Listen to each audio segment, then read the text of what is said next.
Hello there, welcome to another episode of World of Warships from Guinea Titan.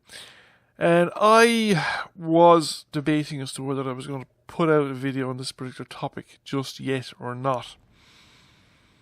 And then I've been watching all my videos that I've been watching every basically game that I've recorded so far. I rewatch it at least once, partly just to see what I've been doing and see what goes on. And try and get a read on the game and help myself get a bit better at the game. It's something I should have done with World of Warships PC, but I have been doing it with World of Warships Legends, and I do find it helpful. It's something I did at the start when I was playing World of Tanks as well, at least when I started recording games of World of Tanks, and trying to get better at World of Tanks. I started recording my games and seeing what I did wrong, what the patterns of the games were and stuff like that. And World of Warships Legends is falling into a certain kind of a pattern. And I don't have a problem with the patterns per se, the pattern the game falls into. But it falls into a series of fights. You have a bit like World of Tanks PC. I've been playing World of Tanks Mercenaries World of Tanks, the console version, for about 5 years, and I've been YouTubing it for about 3 years now. Well, maybe more, probably more at this stage. And most World of Tanks games end at the first fight. The two sides meet in various locations around the map. They engage, one side wipes the other out, more or less as one continuous action, in that sometimes one flank will fall, but the other team will either cap and beat the other team to the cap, or they will redeploy to hit the tanks coming out of the fallen flank. The winning team, should we say, will do that. The losing team won't necessarily do that. That's why they're the losing team. But the more interesting games in World of Tanks are the ones where you sort of get more than one fight. You get the initial fight. You get the redeployment and recovery, and the fight back. The losing team claws back. They mightn't win, but they claw it back. They make it a more even fight, and they threaten to win. It looks like they might for a while, or sometimes they even succeed. The team that has initially lost, because for various reasons. The exact specifics of it don't matter, but World of Warships has always been more interesting because there's always more than one fight. So you have the initial fight, and usually what happens is that in World of Warships Legends, on the console version, the teams split into two flotillas, one larger one smaller one. They meet up enemy elements, sometimes the same size, sometimes bigger, sometimes smaller. There is a fight, and the survivors... usually the larger fight has two phases as well. There's the initial kind of meeting engagement where everybody's kind of together, and then people start focusing fire on different ships. And they start chasing those ships. So the ships that are sort of feeling they're losing start running away. They turn tail and they're chased by a couple of ships, and then you get slight scattered and people get a bit isolated. And sometimes the isolated ships then get taken out by the ships that they're pursuing, or by other ships that have been nearby and not particularly committed to any particular engagement and have joined in this particular one. However, the final phase in World of Warships Legends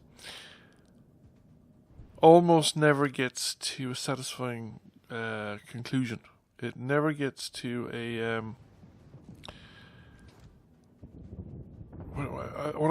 workable climax or a satisfying climax, in my opinion, because what happens usually, at least in domination mode, I'm not too sure. I've never felt this about the standard battle mode, but frequently in the domination mode, the clock runs out, and the clock runs out without the battle timer or the battle point score reaching 1,000. Now, in my experience, I have been tipping around at low levels, mostly, I must admit now, with World of Warships for quite some time, and majority of battles, very few battles in World of Warships PC end with the cap timer timing out, with the battle timer timing out, and the points timer or the points score not having reached 1,000. So I've actually seen very few 20-minute games of World of Warships PC. Sure, I've seen one or two, but I have seen very few in comparison to the majority of games that end, even the ones that go to the final score reaching 1,000, they tend to reach the 1,000 around 17 or 18 minutes at most. And a lot of them reach it much earlier. Most of the longer battles, I think, reach the 1,000 points. The domination mode reach the 1,000 points at around 15, 16, 17 minutes. It usually takes longer than 15 minutes. But a lot of them in World of Warships Legends are timing out of the 15-minute interval, frequently in the middle of a firefight, which I think is dreadfully unsatisfying. You're actually engaged with an enemy ship. The score, it might be at 500 or something like that, and one side is 30 points ahead of the other. It could go anywhere. It's anybody's game, and it's just getting interesting. It's actually getting to be really exciting, tense finish. And the next thing you get battle over. You've won or lost because you had the most points, or you had 20 fewer points than the other guy, or 20 points more than the other guy, but nobody's reached 1,000 points. And I think that is that shouldn't be. That the majority of games, in my opinion, that are ended abruptly, ended by the battle timer, should be ended by the victory condition being reached, 1,000 points being reached in those circumstances, not by the game timing out, and it's just whatever the score happened to be at the moment. I mean, you could have been in a situation where 3 caps are being flipped and the process is being flipped, but the other guy has won because he was 10 points ahead at that point in time, and we just ran out of time. I think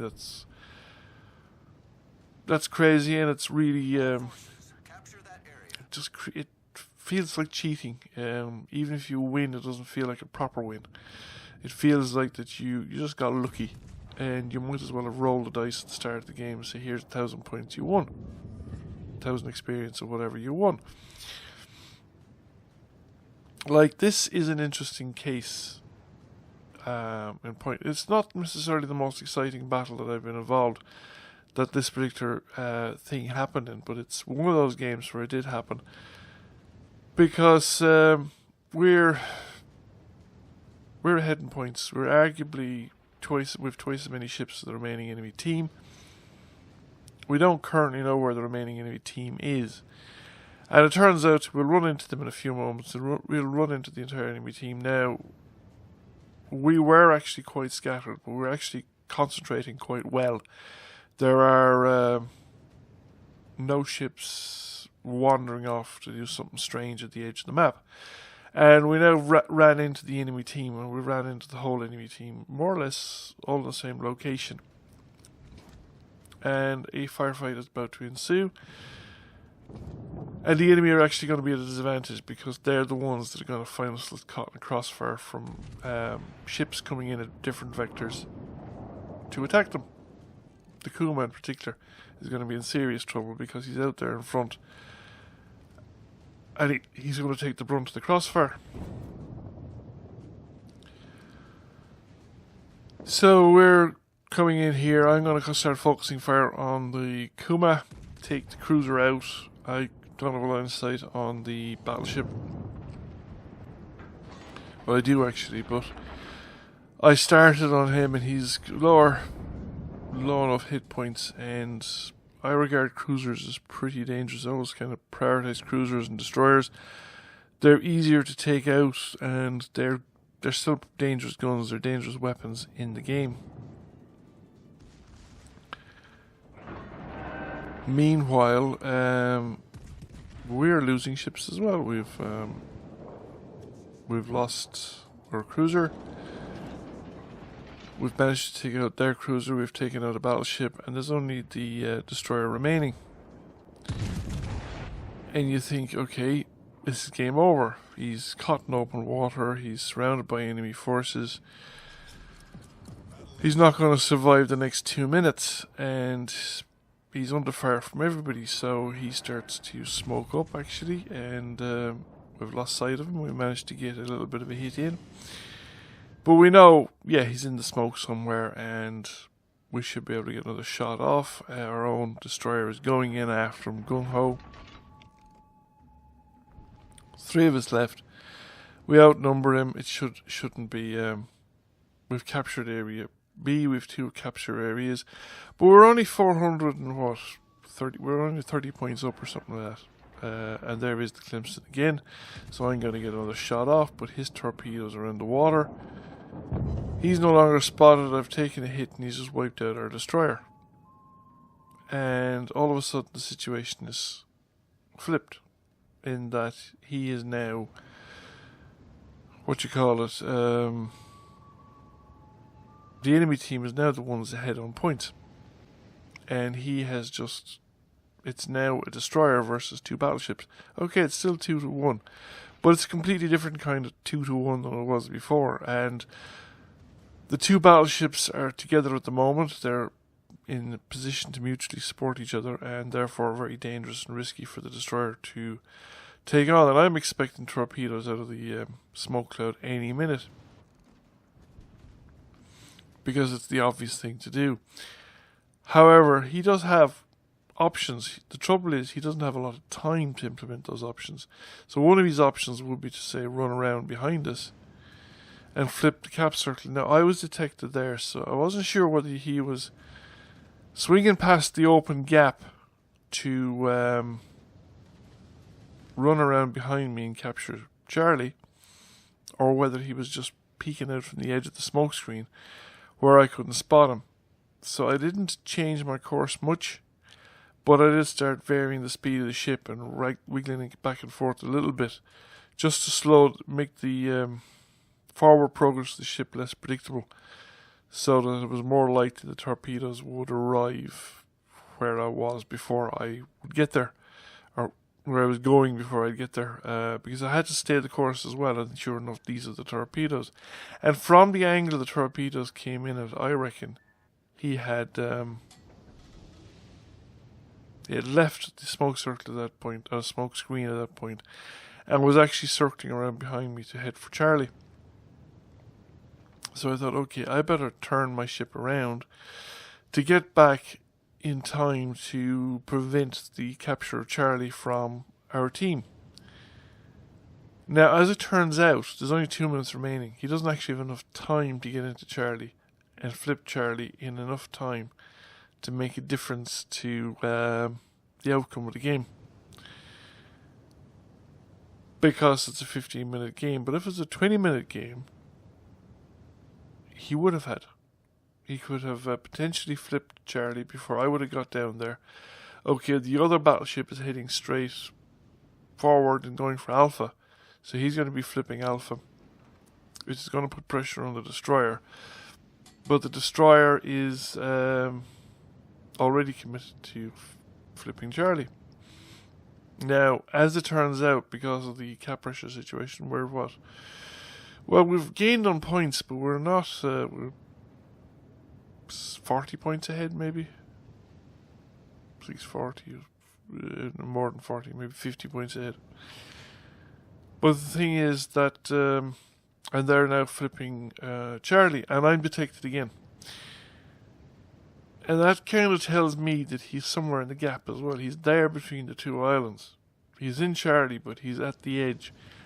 And again, that's another thing to start both turning the ship, but also to get the peninsula, the headland of the island in front of me, out across the channel, so that he can't just send torpedoes straight down the line towards me. It has to go somewhere else and relocate, so that I have a better chance. But it does make coming around that corner, either of those corners, rather dangerous. Or again, it would if he had the time to play a longer game. And my gripe with these games that end before they reach 1,000 is that they're ending before they reach the 1,000. If the 1,000 points is significant, and it should be significant. If the 1,000 points is the determining factor in the domination game, then majority of domination games, in my opinion, should be won by one team or another reaching the 1,000 points, not by the timer running out before they reach the 1,000 points. In my experience on the PC, this is the case. The majority of domination games are won by the 1,000 points being reached, not by the game timer running out, not the game running the full 20 minutes. I've actually very rarely seen a game run the full 20 minutes. Mostly I've seen the game won by the 1,000 points being reached by one team or another. So I've had games end in the middle of a firefight without the 1,000 points being reached and one team having run. That just feels random and you kind of feel robbed. Even if you won, you feel robbed. Anyway, that's kind of my rant for the week. I hope you found it interesting. If you did, please give the video a like and share. Feel free to comment if you've not already done so. Please subscribe to the channel. I will catch you all again soon. Bye for now.